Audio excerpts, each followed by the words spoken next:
What is going on, everybody? Welcome back to another Bama Saltwater fishing episode. If this is your first time to the channel, what is up? How are you doing? And if you've already been here before, welcome back. I'm out on the beautiful skiff today.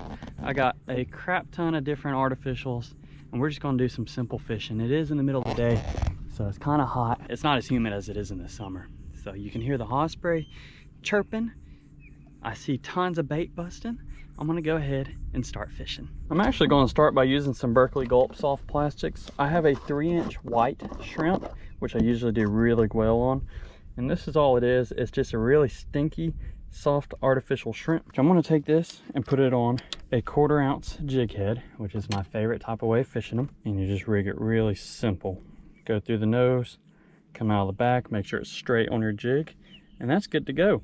So like I said, I have a 1/4 ounce jig head. I prefer to use red, but this is all I have right now, and these are excellent jig heads. They're made by Dockside Tackle. They're the GoldenEye 1/4 ounce jig head. The setup I'm throwing this on is a Shimano Stratic 3000, 15-pound Yozuri super braid, and then a 7-foot medium fast St. Croix Avidential rod. So now that I did my tackle breakdown, we're gonna toss this shrimp out. I see a bunch of bait busting, and hopefully we can get on something good. I'm just doing catch and release today, so everything I plan to catch, I also plan to release. Now these baits are incredibly simple to work. I like to cast them out like I did, let it fall to the bottom, reel in my slack, and give it a twitch upward. Let it fall right back down and just repeat that same motion all the way back. So I'm gonna continue casting around and moving around with the trolling motor till we can get on some fish. Ooh, got something. Oh, dang, that didn't take long. That was on the first cast. What do I got? I don't even know what I have. Oh, good Lord, I know what that is. That is a gaff top sail catfish, or otherwise known as a sail cat. Dude, it absolutely wreaked havoc on that shrimp. Good Lord. All right, let's bring you up. That's a big old sail cat. So I just called that sail cat on that Berkeley Gulp shrimp. He annihilated that bait, but these things are really cool. They're known as a gaff top sail cat. They're incredibly slimy. They do have mild to medium table fare, but I'm not keeping him. Like I said, I'm not keeping any fish, so I'm gonna toss this one back. All right, buddy. Oh, there he goes.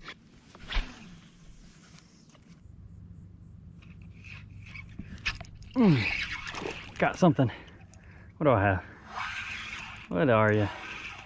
Oh, that's what's over here, just annihilating my baits. Are these little croaker. You could definitely keep these and eat them. I'm not in the mood of keeping fish because I am blessed to have plenty in the freezer, so he's going back. Let me readjust my bait on my jig head and we're good to go.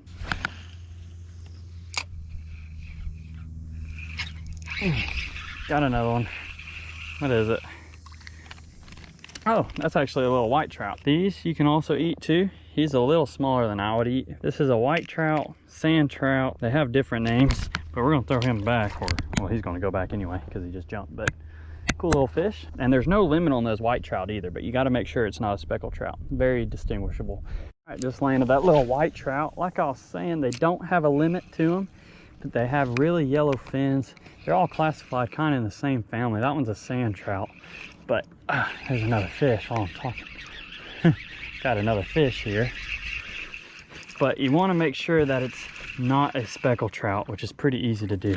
That's a stud croaker. Check that out. Another one. There's no limit on croaker either, so you can keep as many as you want, and I just keep enough for what I like to eat at home. But he just went back, and I'm gonna toss the gulp out again.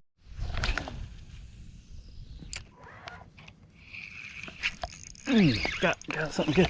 Oh, what do I got? What do I have? Just came up top, made a big commotion.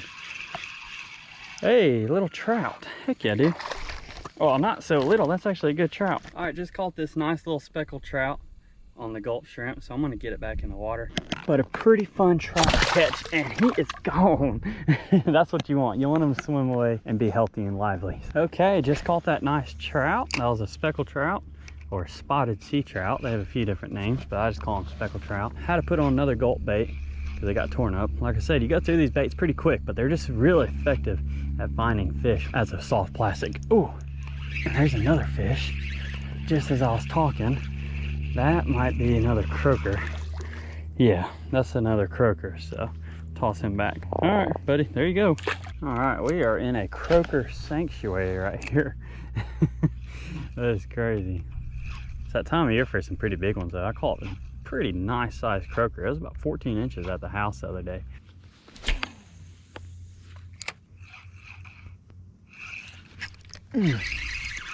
Got something. What do I have? Is it coming in? There's a little trout. That's what it looks like. A little white trout. Very obvious yellow fins and the lack of spots is what this thing is. White trout is what makes that thing a white trout. It just escaped. Oh, there it goes up in the grass.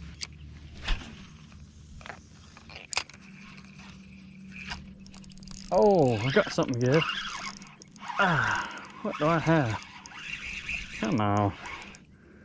Pulling pretty hard unless I snagged it. Yeah, I just snagged it. It's just a croaker that got hooked underneath his gill. All right, buddy, there you go. Holy crap, dude. Something was freaking... Oh, I got it. I got it. What was that? That was just cool. What is that? A bass. Oh yeah. Oh yeah. Check that out. That was just the coolest thing ever just now. Yo, that was cool. That bass was literally chasing bait all the way up on the bank, just super aggressive. And so I threw right on it and he just annihilated my shrimp. So I'm gonna get him back in the water, but what a beautiful bass. There you go. Heck yeah, what an awesome variety of species. Man, that's just cool. Catching that amount of variety in one place is just awesome. You can't beat it. That white gulp shrimp doesn't just imitate a shrimp, it imitates pretty much any bait fish that's silver or white in color. That's why I love throwing it so much, because they don't have to be feeding on shrimp to be able to catch fish. As you saw just now, they're chasing this finger mullet, and this white color looks just like some sort of minnow down there swimming around, and it has that scent that they just can't resist. But I'm gonna keep on casting out, and that'd be cool to get another bass. Heck yeah. All right, just caught that bass, so that was pretty cool. It wasn't a giant by no means, nowhere near my PB, which is 8 pounds, but that was just cool nevertheless. And am I stuck on a stick or do I have a fish? Nope, just a stick. That's what happens when you fish in the bottom in these in the woods back here, is you get stuck on a lot of limbs. I may switch to a suspending bait or some sort of paddle tail that I can just constantly keep on moving in the middle of the water column if I continue to get hung up back here.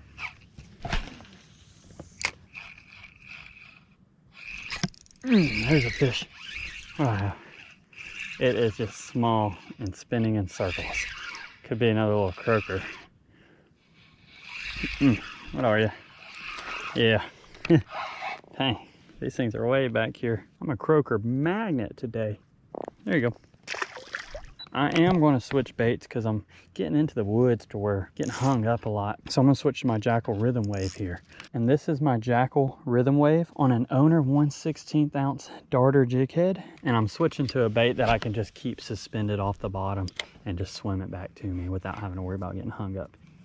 Oh man, I don't know if you're going to be able to see that. Oh, he's down. But there's a sheep's head right there.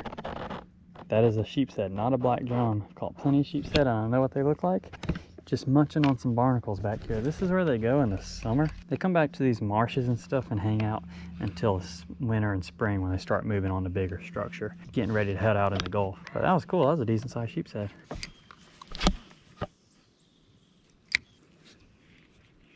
Ooh. Got something. What do I have?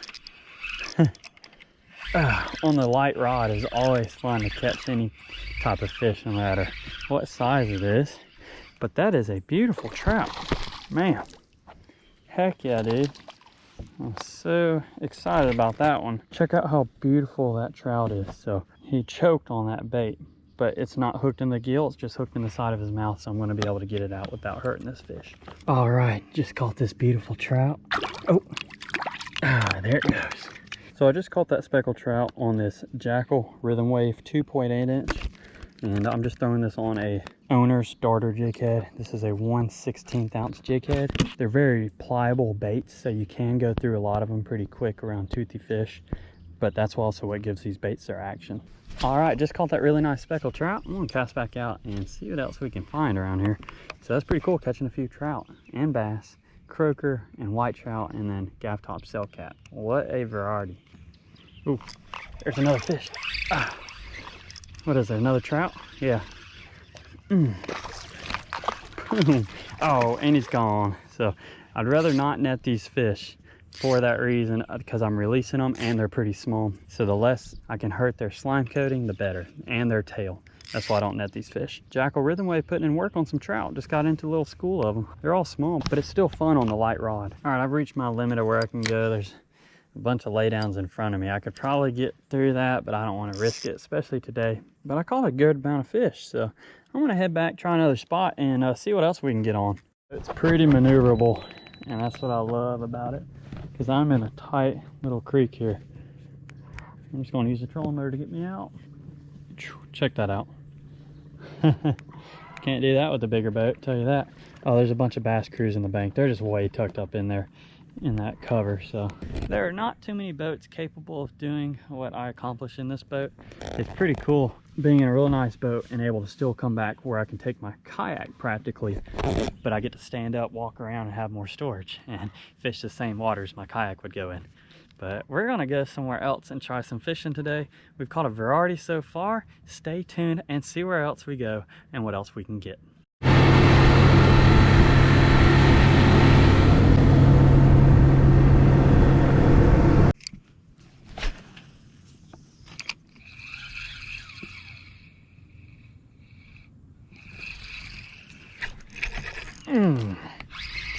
Got something. Oh yeah. Nice redfish. That's what it looks like. Beautiful redfish. Check that out. Heck yeah, dude. Oh, come here. Come here. Beautiful redfish. I just want to get you in and I'm going to release you. Ah, come on. Alrighty, just landed this beautiful redfish. He would be a legal keeper on the gulp, but I'm going to let it go. So let's get it unhooked and back in the water. But what a gorgeous fish that is. Heck yeah. Let's get you back.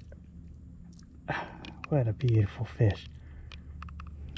And it's gone back down to the depths. Now I caught that redfish on the last gulp white shrimp that I have on board the boat. This combo has caught me a lot of fish today, and I think that one was the best one. I had an excellent afternoon of fishing, caught a big variety of fish, so that was pretty fun. I appreciate you for tuning in. If you have not subscribed to the channel already, go ahead hit it down below at the end of this video. I really appreciate it, and it allows you to keep up some great and fun, entertaining content. And if you already are, I appreciate you as always. And if you enjoyed this video, it's just some simple fishing, hit that like button, it's that thumbs up down below this video. I will see you on the next Bama Saltwater Fishing episode. I want to thank the good Lord up above for everything he does for us. We'll see you later.